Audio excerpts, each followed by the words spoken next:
Question number 14, इसका fifth part, y double dash plus 9y is equal to cos 2t given y pi by 2 equal to -1 and y0 is equal to 1। Question में लिखा आता है solve, ये equation दी जाएगी और ये condition दी जाएगी। यूजिंग लाप्लास ट्रांसफॉर्म इसको सॉल्व करना है।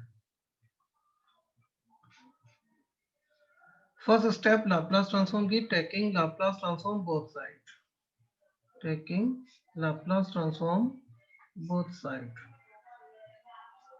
This is Laplace transform of y double dash plus 9 Laplace transform of y is equal to Laplace transform of cos 2t।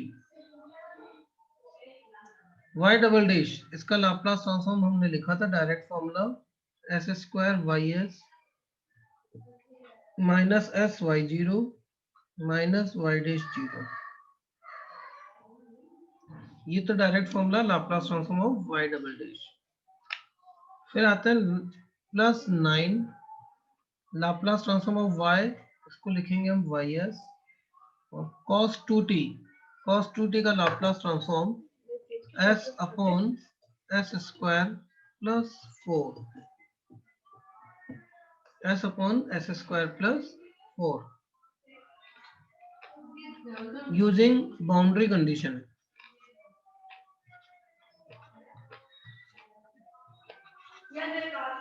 Using boundary condition, boundary condition हमें क्या given है, y0 equals to 1, बस केवल ये given है। y dash 0 नहीं दिया हुआ है तो हम एज्यूम करेंगे y dash 0 equal to k। ये जो सेकंड बाउंड्री कंडीशन गिवन है y पाई बाय 2, ये कांस्टेंट की वैल्यू फाइंड आउट करने के लिए काम में आएगी। इसमें y डैश 0 नहीं दिया हुआ है तो उसको हम एज्यूम करेंगे k। ऐसा नहीं है कि इसका डिफरेंशिएशन कर दें, ये नहीं कि y डैश 0 का मतलब हो गया इसका डिफरेंशिएशन। y डैश 0 का मतलब है फंक्शन का डिफरेंशिएशन करो और फिर t की वैल्यू 0 रखो। तो ये वैल्यूज हम पुट करते हैं, एस स्क्वायर प्लस 9y(s), ये कहां से आया, ये एस स्क्वायर और 9 y(s) कॉमन ले लिया, एस स्क्वायर प्लस 9 y0 की वैल्यू 1, y डैश 0 की value k, s upon s square plus 4, y0 की वैल्यू 1 रख दी, y डैश 0 k रखा और ये right hand side term as it is. Minus s को उधर ट्रांसफर, माइनस के को उधर ट्रांसफर, तो s square plus 9 y(s) is equal to s plus k plus s upon s square plus 4। y(s) equals to इस s square plus 9 का divide s upon s square plus 9 plus k upon s square plus 9 plus s upon s square plus 4 और s square plus 9। Now taking inverse Laplace transform, inverse Laplace transform इस ys का inverse, this is yt, s upon s square plus 9 इसका inverse cos 3t,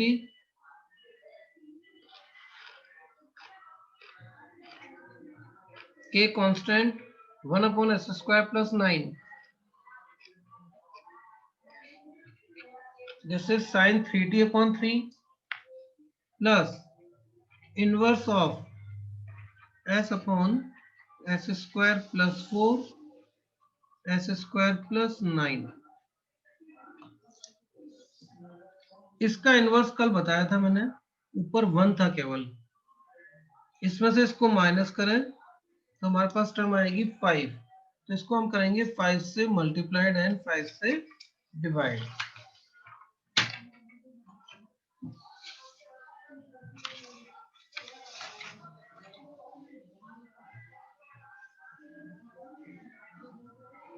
first term yt is equal to cos 3t plus k sin 3t upon 3 plus inverse of 1/5 into 5s upon s square plus 4 s square plus 9।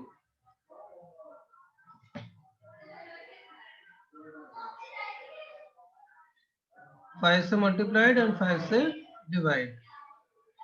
Next term cos 3t plus k upon 3 sin 3t plus 1/5 inverse of, इसमें से इसको minus करने पर क्या मिल रहा है 5, ये s तो ऐसा कैसे ही, जिसको माइनस कर रहे हैं उसको पहले, जिसमें से कर रहे हैं उसको बाद में, और क्या कर रहे हैं माइनस। पहले कर रखा है, जिसको माइनस कर रहे हैं उसको पहले लिखेंगे, जिसमें से माइनस कर रहे हैं उसको बाद में, और क्या कर रहे हैं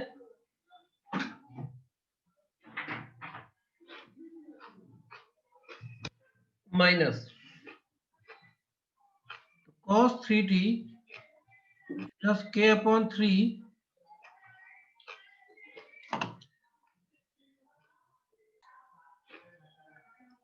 k अपॉन 3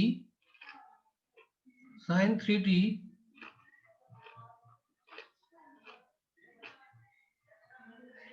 s को अंदर multiplied s upon s square plus 4 minus s upon s square plus 9। yt is equal to cos 3t plus k upon 3 sin 3t plus 1/5, first का इनवर्स cos 2t और second का inverse cos 3t। ये आपका answer बन जाएगा, but यहाँ हमने क्या लिखा के हमने एज्यूम किया है। इस के की वैल्यू निकालने के लिए हम यूज करेंगे last condition, given y pi by 2 equals to -1, ये आपको दे रखा है, मतलब t की जगह क्या रखना है, t की जगह हम रखेंगे pi by 2। t equals to pi by 2 रखते हैं तो ये वैल्यू तो होगी -1 left hand side. cos 3 pi by 2 की वैल्यू 0, sin 3 पाई बाई 2 की वैल्यू -1, cos पाई की वैल्यू -1 और cos 3 पाई बाई 2 की वैल्यू 0। इसको जब सॉल्व करें तो -k/3 is equal to -1 plus 1/5, इस -1/5 को इधर ट्रांसफर किया, -1 प्लस 1/5,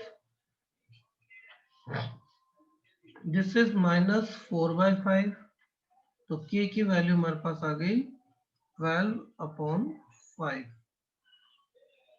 इस 12/5 की वैल्यू रख दें ऊपर, तो yt is equal to cos 3t plus k की value 12/5 into 1/3 sin 3t plus 1/5 cos 2t minus 1/5 cos 3t। जो कॉमन है वो कॉमन लेना है, जो कैंसिल हो रहा है उसको कैंसिल कर देना। cos 3t first term, cos 3t last term, इन दोनों में हो गया 4/5 cos 3t। ये 3 और 12 कैंसिल होके 4/5 sin 3t और plus 1/5 cos 2t। This is final answer. 14th उसका second part, y double dash plus m square y equal to a cos n t. Given है y dash zero equal to y1 और y0 is equal to y0, मतलब constant की जगह values दे दी है और ये दे रखा है कि m is not equal to n। m और n दोनों इक्वल नहीं है। सॉल्व करते हैं। पहली step, taking Laplace transform both side.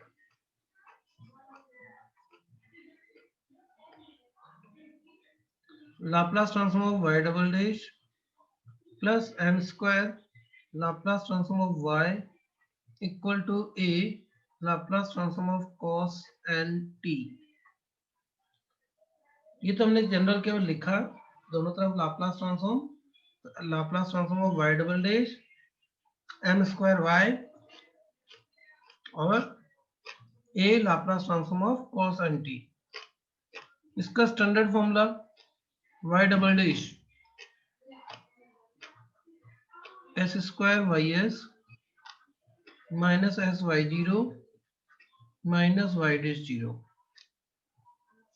Plus m square as it is Laplace transform of y ys is equal to a Laplace transform of cos n t। इसका formula s upon s square plus n square.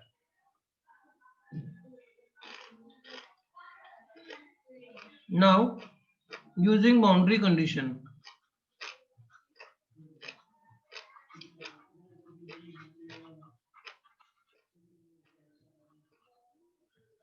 Boundary condition first term, boundary condition क्या थी हमारे पास, y0 equal to y0 और y dash zero equal to y1, ये दोनों आपको दे रखा है। तो पहली term s square y s और एन स्क्वायर वाई एस, इसमें तो वाई एस कॉमन और अंदर टर्म बची हमारे पास s square plus m square. Second term y0, इसकी वैल्यू हमें दे रखी है y0, y डैश जीरो इसकी वैल्यू दे रखी है y1 और इक्वल टू में जो टर्म है वो हमारे पास है a into s upon s square plus n square.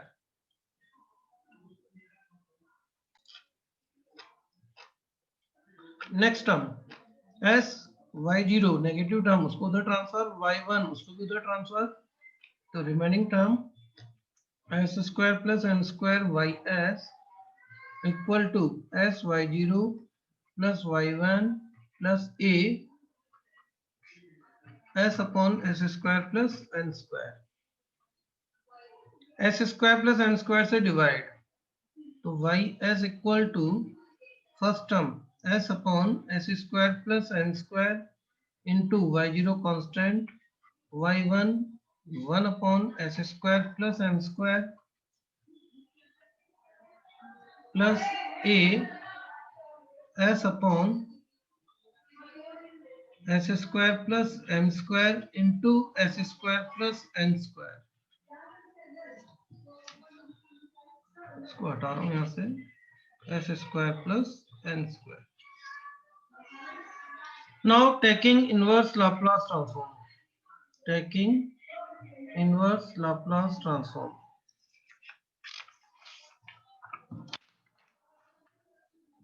Inverse Laplace के लिए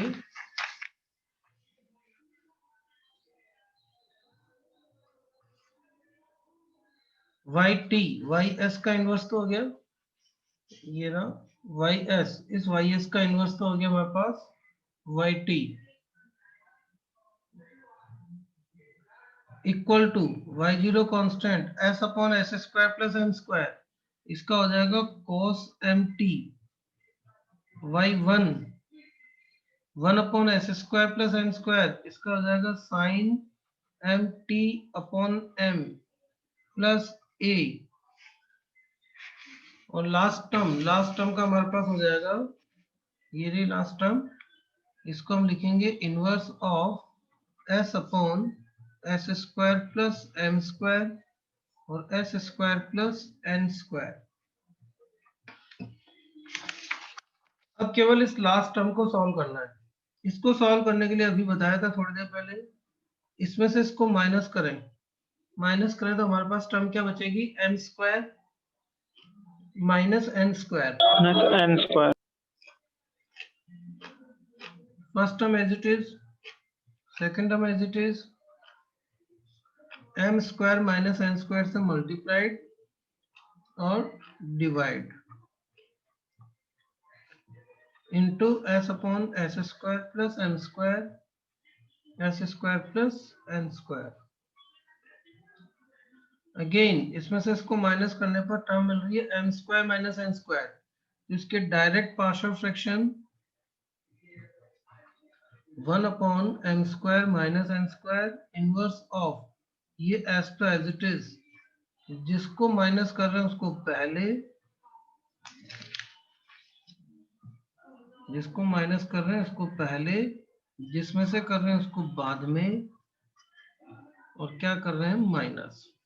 ये हो गया इसके डायरेक्ट पार्शियल फ्रैक्शन।